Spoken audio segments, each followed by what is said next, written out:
मान भाई जी काल बा। अरे कहिए से बात करे के सोचत रही, कहिए फोन है ना उठेला। अरे नहीं ऐसा कैसे होई?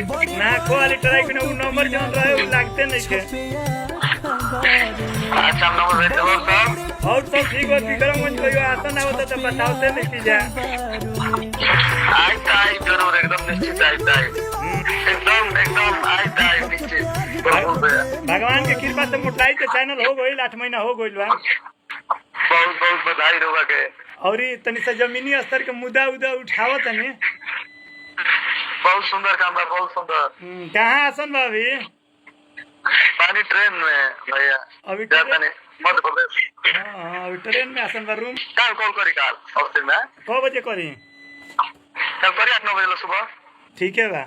जे को राजा रंग बा ओकर रानी राज करबे न करी।